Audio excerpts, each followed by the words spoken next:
This video was brought to you by the lovely people who support me on Patreon. Click the link in the description to find out what you get for supporting the channel as well.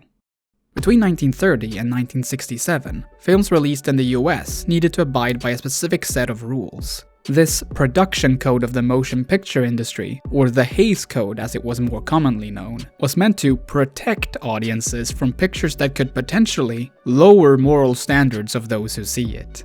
Films were only to portray correct standards of life. Characters who ridiculed and violated natural or human law, therefore, deserved no sympathy. That's some very vague wording, right?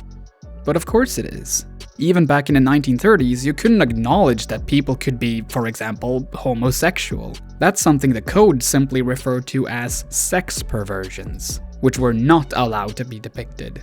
Although it was apparently fine to very openly state that, quote, sex relationships between the white and black races was a no-go, since queerness, and really everything that we associate with the pride flag, was inferred to be a violation of the supposed human and natural law. It was often used as a villainous trait in films. As long as there was a brave straight to save the day at the end, by killing the villain, it was acceptable that all Dracula's daughter really wanted was to make herself an immortal goth GF. This code, or at least this version of it, eventually stopped being used. But the harm it did to queer representation in cinema can, to some extent, still be seen today. If you ever wondered why, for example, Jared Leto's Joker in the 2016 film Suicide Squad had a whole gay juggalo vibe going on, this is why. This is also, in part, why there is such a prevalent LGBTQIA subculture within the horror fandom.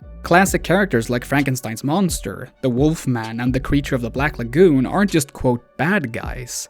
They're social outcasts, cut off from their community either by choice, because they lack a sense of belonging, or by force. If there's anything people within the LGBTQIA community can relate to, it's feeling like they aren't able or allowed to be respected, or be a part of the grander society solely because they are different. We look like monsters to you? Well, screw you. We'll be monsters then, and we will love it. Superheroes, or more specifically fictional characters in possession of superhuman powers, could also be viewed as somewhat connected to the LGBTQIA community. Not all, but some classic characters gain their special abilities at the cost of a normative appearance, of not being able to be around other people without being viewed as a potential threat. This is something that superhero films have tried to talk about, with less than stellar results. Have you tried not being a mutant? However, back in 2018, one film came around that marked the start of a franchise that would not only mix the subgenres of queer superheroes with queer monsters, it would do so in a way that surpassed any previous attempt at proper queer representation in the entire Marvel Cinematic mumbo-jumbo, and maybe even the DC Comics we don't really know what we're doing verse. This is a queer reading of Venom's first feature-length film, and its 2021 sequel, Let There Be Carnage. Venom.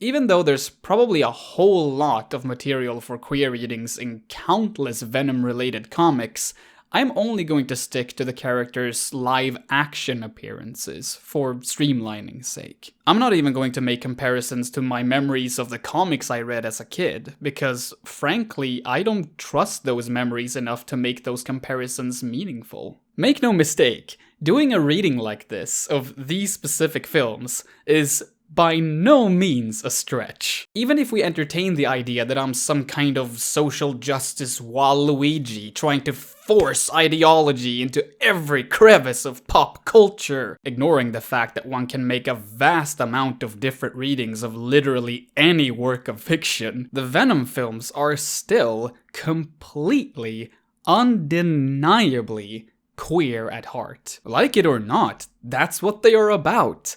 Or at least what the series has started to focus on. It's even how they've been marketed. The very first trailer for the first film, simply titled Venom, sold it as a superhero/body horror flick. When Sony eventually realized which part of the film it was that people actually liked, the part that was good, they released another trailer in the style of a romantic comedy. Sure, it was a joke, but the joke works because behind all of the seriousness in the actual film, there is so much truth to it, and it only became more true with the sequel. First things first though, if we're gonna talk about the queerness of Venom, we first need to establish what Venom is. I mean, yeah, he's an alien symbiote who is hell-bent on eating people, but what does he represent?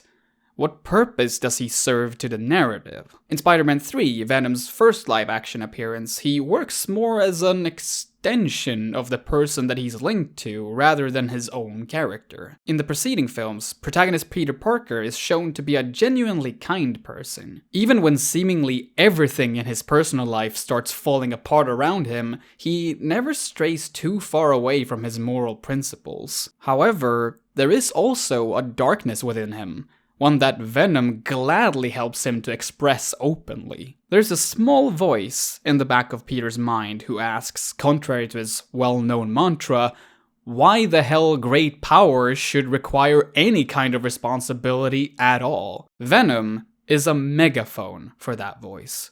He makes those words the only thing that Peter can think about, and so he abandons his principles. Lets his angry, unsympathetic dark side flourish to the point that he physically harms his girlfriend, MJ, after which Peter finally snaps out of it. Venom works similarly for this incarnation of Eddie Brock. When Eddie literally asks God to kill Peter for making him lose his job at the Daily Bugle, his union with Venom is what makes him put matters into his own hands. I'm in the minority that actually like Spider-Man 3, but even I have to admit that Venom is used more as a plot device, more as a suit than a character, and I think that's a shame. It's great that the film explores a side of Peter Parker and the hero role of Spider-Man that offers additional depth to both. There's just so much that even the kindest person can put up with before reaching their breaking point. Although, as the standalone Venom films show, there is so much potential within this character that he has managed to carry what is about to become a trilogy almost entirely on his own. In these films, Venom is still an alien symbiote who can influence the physical actions of those he is attached to, but not their emotional state. He is, finally, a character in his own right, with his own clearly defined agency. One can absolutely make a reading of these films where Eddie and Venom are two sides of the same coin, but in this essay, I will be treating them as two separate individuals, for reasons that are going to be clear later on. They have one important thing in common though, and that's that they are both very queer.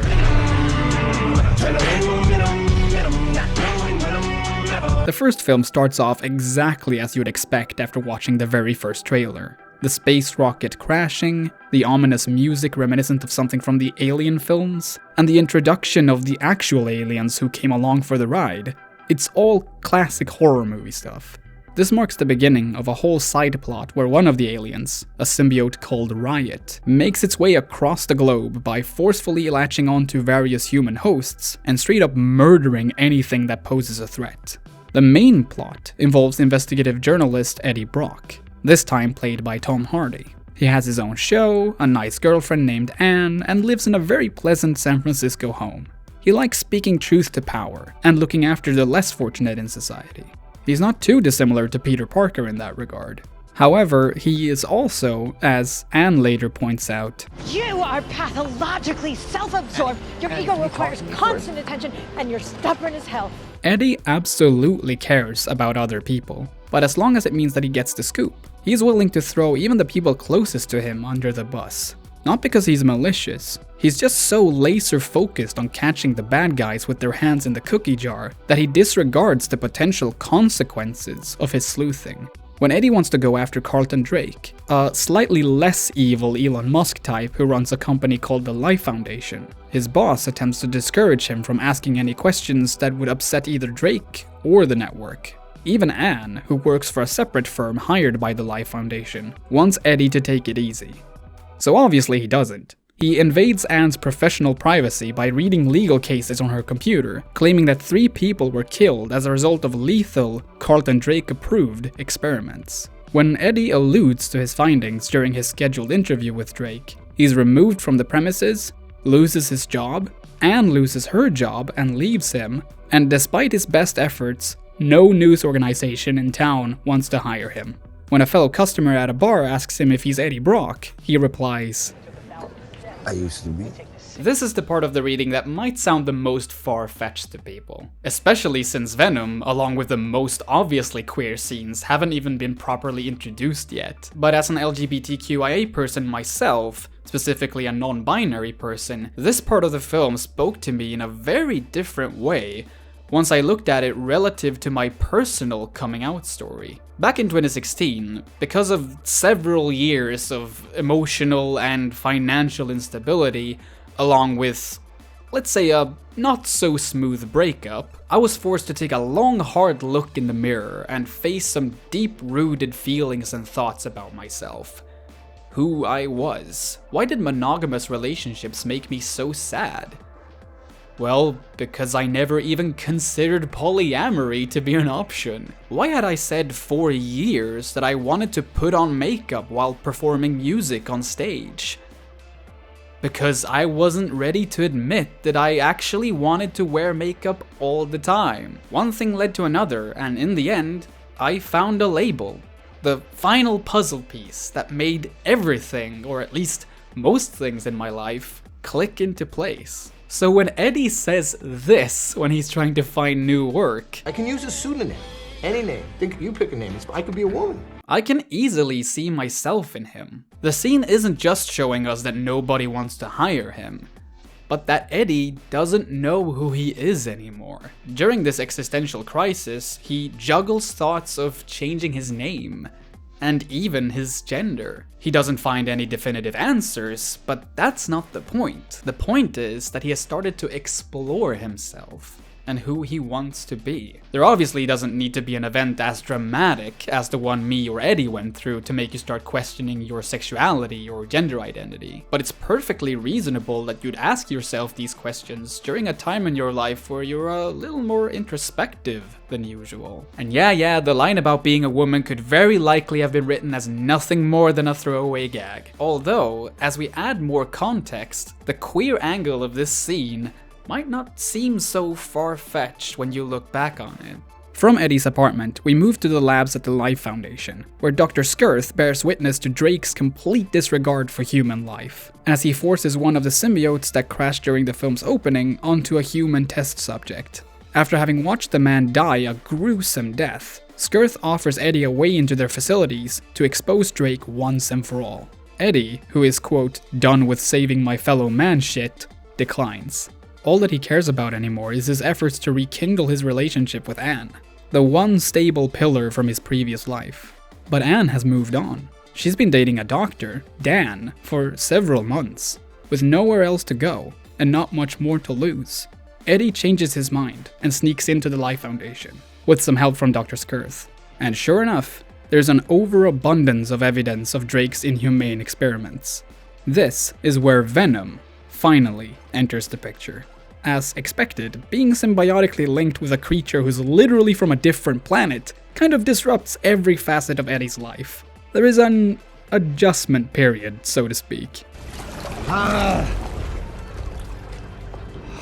I'm gonna call the police. No, please don't call the police. Okay, call an ambulance. I'm a doctor. This man is my, patient.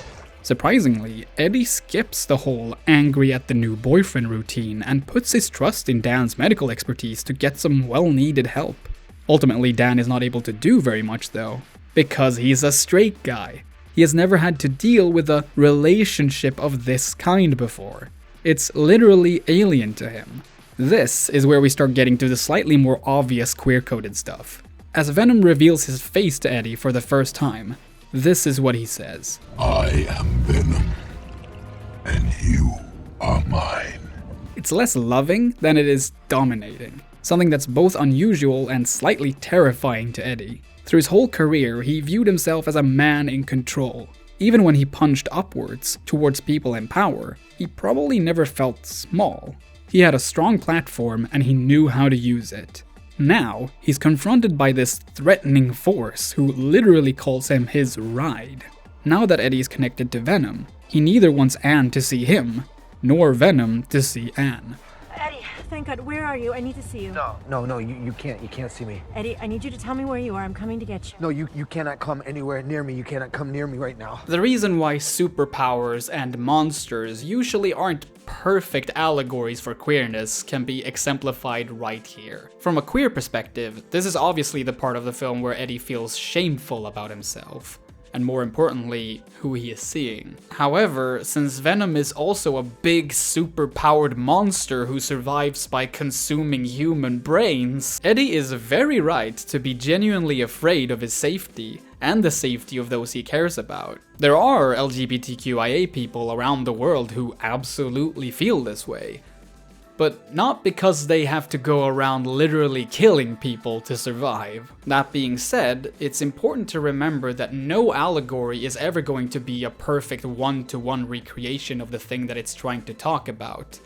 If it were, it wouldn't be an allegory. In the first Venom film in particular, things are a bit muddier and inelegant for this reason. Like how Venom only moments later admits that he's starting to like Eddie, even though not much time has passed at all since he introduced himself to Eddie and the audience. From a screenwriting perspective, this feels rushed, as if important scenes were scrapped to keep the film at a specific runtime. On the other hand, this can be seen as a very characterizing moment. This version of Venom is not only a self-proclaimed dominant, he is also impulsive and emotional. You can always just shed my carcass and exchange it for another one whenever you need.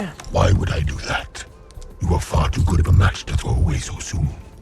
Plus, I am starting to like you. A far cry from the Venom we saw in Spider-Man 3 for sure. Actually, considering how their relationship evolved throughout the films, the way Venom originally presents himself as this dangerous dude kind of comes off as an attempt to look more macho than he really is. Meaning that both Eddie and Venom, in part, tries to deny who they are at first. Venom even admits to being a quote loser later on in the film, something that he called Eddie during their first talk face to face. Anne eventually finds Eddie and sees what he has become with her own eyes. Eddie tells her that he's been infected, that he's scared. Anne, almost without any hesitation, tells him to come back to the hospital with her. Personally, I like this scene a whole lot. Eddie has probably never been this emotionally vulnerable in front of Anne before. But despite having seen what Eddie has become, all she cares about in this moment is taking care of him. And Eddie, again, allows himself to be taken care of. Not just by the person he used to date, but the person that she is currently dating. Hell, even Venom encourages Eddie to apologize for how he treated her when they were together. Oh, that's nice. It doesn't get more wholesome than that in this film. And I mean that. Moments later, it's revealed that Venom is literally killing Eddie from the inside, which makes Eddie want to split the relationship. And rightfully so. You were killing me? What happened to we? What happened to we? The implied reason is that the symbiotes in this universe starts eating away at their hosts if they don't get the nourishment they need, like how a human body eats its own muscles as it starves. A fairly apt analogy for a dysfunctional relationship with a lack of open communication. At this point, no rules or boundaries have been properly established by either Venom or Eddie. Eddie is completely new to this kind of commitment, both to being with a man and a literal symbiote. Yet Venom is withholding the long-term and potentially life-threatening effects of their symbiosis. Venom is a very eager little alien who loves wreaking some havoc, but Eddie needs to talk to him about what he can and can't do if that way of living is going to work out for the both of them. So then Eddie gets captured by Carlton Drake, who demands him to hand over Venom. Eddie obviously doesn't have Venom with him anymore, which is when Drake tries to scare Eddie into compliance by revealing that he and Riot, who finally made his way to San Francisco to catch up with the main plot, have achieved symbiosis. Oh, he has one up his ass, too. Yes. Venom, the film, is, like Eddie, struggling to find its own identity, And I think that Venom the character and Riot are a perfect distillation of that struggle. Riot represents the film that Sony wanted to make. A film about anti-heroes and surface-level social commentary about societal collapse and climate change, with some PG-13 body horror sprinkled in for good measure. It's not the film that people ended up enjoying though, which is the one represented by the title character. A film about both the difficult and fun sides of relationships, platonic and romantic. About learning and growing as a couple. Drake and Riot mean little to nothing to Venom and Eddie's story. There's barely any thematic synergy. But this is a superhero film, and you can't have an origin story without explaining how the hero became the hero. So now Eddie has to reunite with Venom to stop Riot and Drake from firing another rocket into space to collect more symbiotes and take over the world. Unless... maybe there is a connection. If Carlton Drake is supposed to be a rocket-obsessed Elon Musk type, and this is a love story, is Riot Grimes? Is that it? Is Riot Grimes? Is Riot Grimes? Is Riot Grimes? Is that a fucking copy of Das Kapital? So how does Eddie get Venom back? Well, it appears that we have finally reached the queerest moment of the film. Hi, Eddie. Whoa.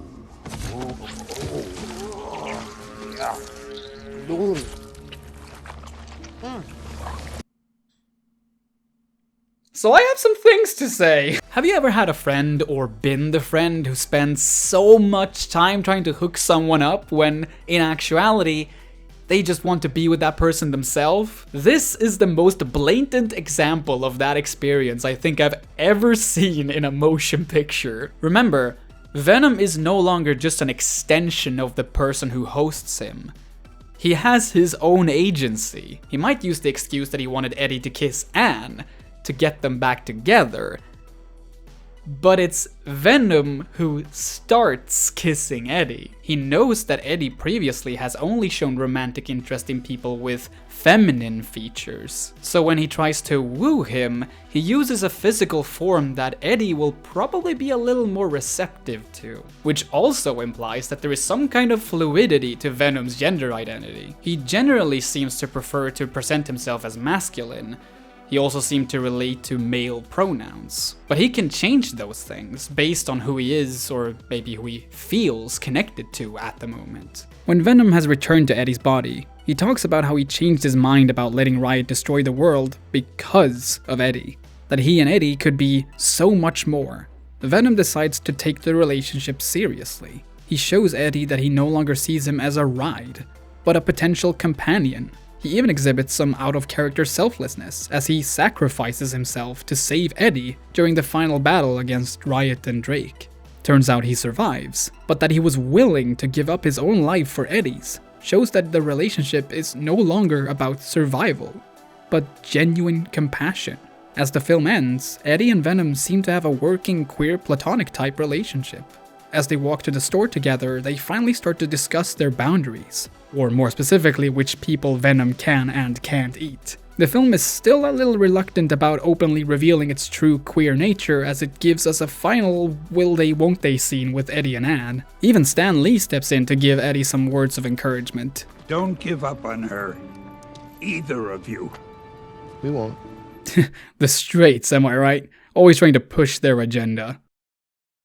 I mean, they are. The main issue I have with the film, both from a queer reading and a more general perspective, is that the action film side of the movie conflicts with the progression of Eddie and Venom's evolving relationship, rather than complementing it. Instead of seeing how Venom gradually starts to like Eddie, we're quickly told that he does, in order to get to the next fairly inconsequential action sequence. It's quite ironic how, from a meta perspective, the film feels like it wants to step out of the closet and just be itself, just as much as Venom does. It makes sense. It's a film that lives in the long shadow of the Hays Code after all. Not to mention the fact that Sony, just like any other big film company, wants their biggest projects to be marketable in countries where positive LGBTQIA representation is highly censored. And yet, Somehow, the sequel is even more queer than the first.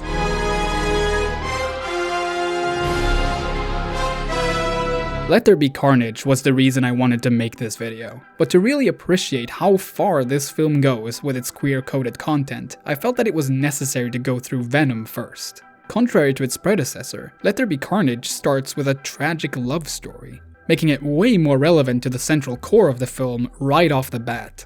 Young lovers Cletus Cassidy and Frances Barrison are locked up at St. Estes Reform School. Cletus for having murdered his mother and grandmother, Frances for possessing the power to be very loud. It's not exactly subtle, is it? A black woman being kept behind bars because her voice is too powerful for her to be allowed to be out and about in the world. She's apparently such a danger that she's transported to the Ravencroft Institute, where she will be kept in a soundproof box for the rest of her life. The film then fast forwards to the present day, where Cletus is in prison for presumably having killed a lot more people, although many of the victims' bodies have not yet been found. New character Detective Mulligan wants Eddie to help the police find those bodies, since Cletus is strangely willing to open up to him. In actuality, Cletus just wants Eddie to print subliminal messages in the newspaper for Frances, because this is still a love story. Venom wants to get in on the journalism action too, but Eddie objects. How many times have I told you that I want you to hide yourself when I am working? Just because someone has accepted who they are and has taken the step to fully commit to a non-traditional, non-hetero relationship, that doesn't mean that they're ready to reveal that to everyone. We all know about the phrase coming out of the closet, which implies the act of revealing your sexuality or gender identity to be a one-time exclusive event. Exclusive. That's not exactly how it works though. Even after you've come out to the people that are closest to you, in Eddie's case that would be Anne and Dan, they're still your coworkers, old friends you haven't met in a while, new employers, or just new people that you meet in general. Not knowing how these people will take the news can make the reveal as gut-wrenching as it was the first time. You might be hated for it, excluded from groups you once trusted. In the absolute worst case scenario, in some parts of the world, you might actually go to jail for it. Eddie has every right to be worried about people learning about his alien roommate. There are clearly more cracks building in this relationship though. Venom blames Eddie for not making things work with Anne, and Eddie doesn't allow Venom to eat as many human brains as he needs to. It's ultimately Venom who cracks the case of the missing bodies, in a scene where Eddie is shown to have become quite the himbo since last we saw him. Oh, I know this one. It's a tree. Idiot. Venom recreates the wall art from inside of Cletus' prison cell and helps Eddie discover that it's a map to where the bodies are buried. They make a good team. It's only Eddie that gains the glory though, while Venom keeps being told to stay hidden, to not pull attention to himself. During an argument, Venom talks about how he just wants to be free, to feel the wind in his hair and sand between his toes. Eddie counters by claiming that since Venom is attached to him, he needs to abide by his rules. Eddie doesn't realize it, but he's starting to repeat some of the bad behaviors he had during his relationship with Anne. Now that he is used to Venom, that he has seen his true nature, he's starting to see him less as someone to fear or as an equal, and more as a tool he can use for his work. That's the unfortunate truth about relationships. You don't always learn from all the mistakes you made with previous partners. And even if you do, you might have to relearn from those mistakes once in a while, which is kind of emblematic of Eddie and Venom's entire relationship throughout these two films. This is explicitly pointed out even in the film by none other than Anne.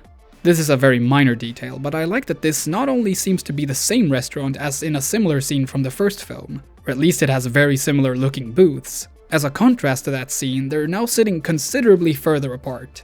Things are the same between them, yet so different. Despite having gone through what frankly must have been a traumatic experience for Anne in the first film, she still wants Eddie to be a part of her life, just not as a romantic partner. She has instead decided to get engaged with Dr. Dan. Congratulations. Thank you. That was going to be us, Eddie! Venom is open to polyamory confirmed. As Eddie tries his best to hide his disappointment, Anne basically spells out the film's main conflict. Truth is, you don't love anybody. You can't. Commitment's just not your thing. Regardless of the amount of punches that are thrown throughout the runtime of Let There Be Carnage, in the end, the film aims first and foremost at tackling Eddie Brock's commitment issues. And personally, I love that. The best superhero films, in my opinion, are those who try to focus on the things that are actually relatable to people who haven't been bitten by radioactive capybaras. Avengers Endgame is one of the most epic experiences I've ever had at the cinema. But at the end of the day, I'm more emotionally affected by Peter Parker not being able to pay rent in Spider-Man 2. Let There Be Carnage could easily have been turned into a repeat of the more basic superhero stuff from the first film, where most of what Venom does is fight another symbiote. This one is red! But here, the film straightforwardly tells you that it's going to be about something more personal and relatable. And it mostly manages to keep that promise. The scene ends with Anne asking Venom to take care of Eddie, to not let him keep messing everything up. So immediately Eddie attempts to drive straight into traffic, because he knows that Venom will indeed take care of him. I apologize that I can't mend the heart. Emotional pain, it hits much harder, and it lasts longer. One would assume that Eddie is grieving because he's still in love with Anne, but personally I see it as a little more complicated than that. Regardless if it's someone that you previously dated, or someone new that you started growing romantic feelings for, discovering that they're seeing someone else can hit pretty damn hard. Even if it's a breakup that you've somewhat come to terms with. Marriage, in this case, can feel like the final nail in the coffin, like the bookend to an era. It's a reminder of the fleeting nature of time, that some of our best days actually are behind us. Eddie might still love Anne, but since he's a fairly self-centered person, even though he might not always realize that he is, I think what's bothering him the most is that the world keeps turning without him. So to cheer him up, Venom, like the cutest boyfriend, decides to cook Eddie some breakfast, in a scene that can be best described as chaotically wholesome. I say either. I say either. I say neither. Neither. Either. Since Venom and Eddie revealed where Cletus Cassidy buried his victims, they decide to give him one last visit before he receives the death penalty. Eddie tells Venom that this is a me thing, not a we thing, to which Venom correctly points out that it's always a you thing with Eddie. Cletus is understandably pissed that his chances of seeing Francis again are gone now, so he takes the opportunity to emotionally hurt and aggravate Eddie as much as he possibly can from behind the bars. He wishes heartbreak upon Eddie, that he will be alone for the rest of his life, and makes the claim that Eddie killed his own mother, quote, just by being born. Eddie manages to keep his cool. Venom, however, doesn't. Venom hasn't just turned into a wholesome boyfriend, but an aggressively protective one. He lashes out at Cletus, who manages to take a bite out of Eddie's hand in retaliation. As someone who has definitely tasted blood before, he quickly realizes that something is off. Eddie Brock has a big secret. Shut up, Cassidy. Could there be any more queer coding? Yes. There will be. This incident sparks the first proper fight between Eddie and Venom. They throw insults at each other, stuff gets broken, noses get broken, it's a complete mess. The scene is framed in a comedic way, like an extremely exaggerated version of a breakup in a romantic comedy. Get out! Take your stuff! Get out! This is my house! Although, the use of comedy here is slightly uncomfortable considering that the joke is partially based on domestic abuse. Had it been Anne who broke Eddie's nose, and then proceeded to punch him on the nose a second time out of spite, this scene would probably feel a bit different, wouldn't it? Sure, Venom is a superhero character with immense powers. He can take a whole lot of physical punishment without batting an eye, and the punishment itself tends to be so over the top that one usually don't take it as seriously as regular violence. Eddie, however, is just a regular guy. Seeing Venom use, and more importantly abuse his power towards him, I believe makes this part of the scene more unpleasant, rather than less. Since Venom is the one who feels trapped by Eddie, it's only fitting that he is the one who leaves the apartment to go out into the city and feel that fresh wind in his hair that he's been longing for. On his journey through San Francisco, he jumps between several different human hosts. none of which seemed to be a match. He's gone back to using people as nothing more but rides, something a person who just wants some quick physical affection after having been heartbroken probably would do. Eventually, the path leads to a nightclub, and it's here that the film completely stops hiding the inherently queer nature of this franchise. Look at all these weirdos. My kind of people. You know when I talked about the first film and said that both it and Venom felt like they just wanted to come out of the closet? Well, this is where Let There Be Carnage finally goes there. I am out of the Eddie closet. He even says it out loud! I fucking love this! What makes this line even better is that it comes right after he has told a woman that she is not his type. Since Sony and Marvel want to distribute their big blockbuster superhero flicks in countries who don't appreciate explicit mentions or depictions of homosexuality, we will probably never hear Venom literally say, "Hey, my name is Venom and I'm a big gay boy who loves my cute boyfriend Eddie Brock." And that's an injustice we're gonna have to live with for now. But the scene at the nightclub steps so bloody close to the edge that it's no question whatsoever what the film wants to convey. And Venom isn't even done at the nightclub yet. The song being played in this scene is called Venom, and the rapper who wrote it, Lil Sims, is actually the one performing it here. It's a great song, especially since it's not the song that Eminem wrote for the first film. Lil Sim's song was actually not written for Let There Be Carnage, but it fits very well. And not just because of the title. Not only is the song about Lil Sims venting a lot of built-up frustration, which is what led Venom to the nightclub in the first place, it is in large part about empowerment. Female empowerment, to be more exact. I don't think that the filmmakers could have foreseen this, but in 2021, the same year that the film was released, the song blew up on TikTok as several women showed off their Venom tattoos, which, when turned upside down, read women. With these aspects in mind, it's reasonable to interpret the scene not just being about Venom coming out as gay, but coming out as trans. The broad and subtle-ish aspect of the film's queer representation is simultaneously a point of high praise and a potential point of criticism. The nightclub scene is essentially a smorgasbord of potential queer interpretations, meaning that any person under the queer umbrella can find something in Venom to relate to. Is he gay, bi, pan, gender fluid, agender, trans? He could be any, and that is kind of the point of the scene. It's a celebration of everything LGBTQIA. Venom is one of us. And we are all Venom.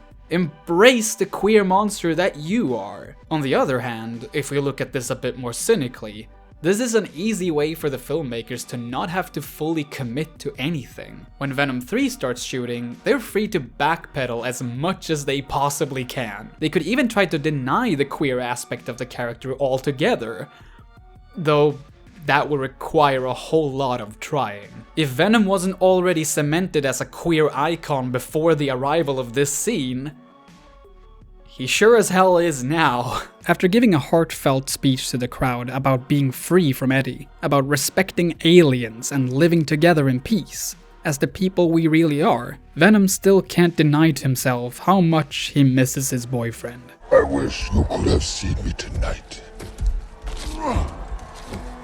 Eddie. I've spent a whole lot of time focusing on Venom and Eddie, but Cletus and Francis still have a big part to play in this story as well. Cletus does end up at the execution theater for his crimes, but since he took a bite out of Eddie earlier in the film, ingesting a piece of Venom in the process, a new symbiote, in the form of Carnage, emerges. Cletus escapes captivity and uses his newfound power to find and break Francis out of Ravencroft as well. Earlier in the video, I took some time to try and define what Venom is, what he represents.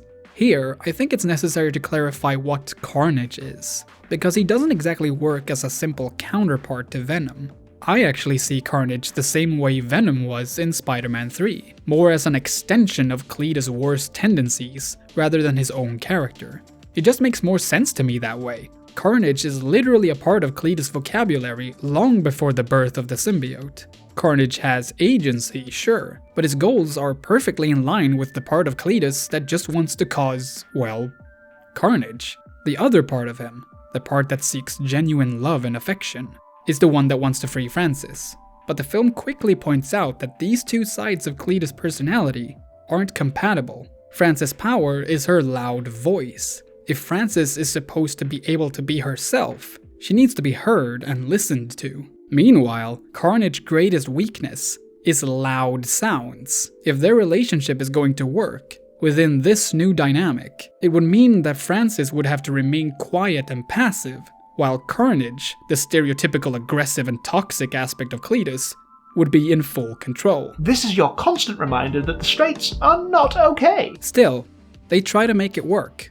For a while. Because at this point, they're both looking for some sweet revenge. Francis wants revenge on the cop that shot her as she tried escaping the transport to Ravencroft, which was Detective Mulligan. And Cletus and Carnage want revenge on Eddie and Venom for almost having them killed. Back in the city, Anne, as the supportive friend she is, attempts to bring Venom and Eddie back together again in order to take them down.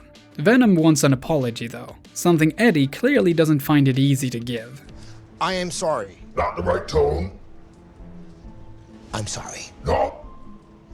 I am sorry.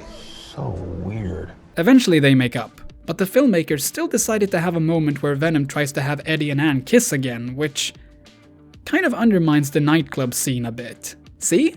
They didn't even wait until Venom 3 before they started backpedaling. But we know the truth now, Sony. You can't put the alien back in the Eddie closet! In case the point of the film wasn't clear enough already, the final confrontation takes place in a church. A place symbolic of matrimony and relationships strong enough to warrant such a union. Cletus and Francis plan to simply get married and have their enemies killed as a wedding present. The irony, of course, is that the only couple here who are not really working out is Cletus and Francis. Eddie and Venom have gotten back together and are as powerful as ever. Even Dan is doing his very best to not only keep Anne safe, but to help out in defeating Carnage. Cletus and Francis obviously want to be together, but they can't. Again, the side of Cletus that wants Carnage, literally represented by the character of Carnage, and the one that wants love, represented by Francis, are incompatible. Carnage suppresses love. If Cletus tries to have it both ways, Carnage will always win. It will destroy him and everyone around him, as it has done for the better part of his life. When he finally seems to realize this, it's sadly too late. Carnage has literally grown to a size that's way beyond Cletus' control. Carnage even tries to kill Francis because of the threat that she poses. And sure enough, in the end, it's thanks to Francis' voice that Carnage and Cletus go down, even if it is at the cost of her own life. The journey ends just as it started, as a tragic love story. Eddie and Venom's story, on the other hand, ends at a nice beach, where Venom finally gets to feel some sand between his toes. Osho says, when you love someone, you accept the whole person, with all of their defects. Defects? Nobody is perfect. Just go back a minute. You telling me, you just said that you love me. You did. And as the boys discuss their future crime-fighting plans together, the film ends with an instrumental rendition of Joy Division's Love Will Tear Us Apart.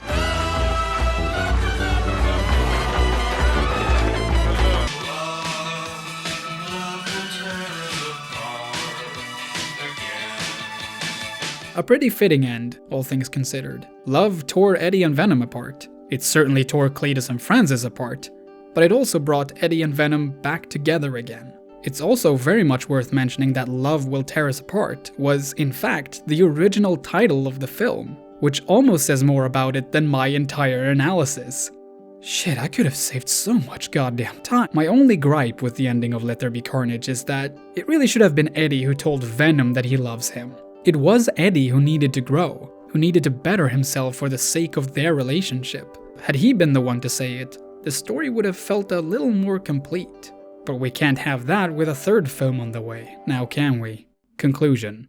Yup, they're queer alright. Making a film solely around Venom originally sounded like a very bad idea. To moviegoers like myself, this character was completely defined by his connection to Spider-Man. He only served to fill the role of the classic dark half of somebody more interesting. This, combined with the lackluster reception of The Amazing Spider-Man 2, and rumors of Sony being desperate enough to even consider a freaking Aunt May spin-off movie, did not instill much confidence. So it almost felt like Sony committed some kind of crime when it turned out that the first film, and especially the second film, turned out to be these genuinely interesting depictions of the journey we make as we discover our own gender identities, our sexual preferences, and how that journey affects us and the people that we care about. Even if you come to the realization that you're straight and cis, that journey of self-discovery might feel somewhat familiar to you. What I personally find particularly interesting about these films is how they recontextualize the iconography of Venom. More specifically, his iconic evil grin. For the longest time, this image has evoked a sense of ill intent. To some, it might even be seen as cool or badass. That sure is how Venom wanted to be perceived during his introduction in the first film. But by the end of Let There Be Carnage, it feels less like an evil grin and more like a friendly smile. Venom works so bloody well as a representation of queerness, I feel, because when you realize that he isn't a monster, that he's actually the good guy, his appearance remains the same. If I go out there, face full of makeup, wearing my best dress, some people will, without a doubt, look at me like I am some kind of monster, a freak of nature. Some will laugh, others will simply be uncomfortable. If one of those people somehow were to realize that they were being a transphobic asshole, it would only be their perception of me that would change. Not me. The second reason why Venom is such a great queer character is because of how the film successfully managed to mix the queer monster trope with the queer superhero trope. We may look like monsters to some, but as Aunt May once said, I believe there's a hero in all of us. Simply by existing, you may inspire someone to come out of their shell and dare to be the person they really are. The message of these films is that even if queer people are treated like a problem, they are, in actuality, a force for good.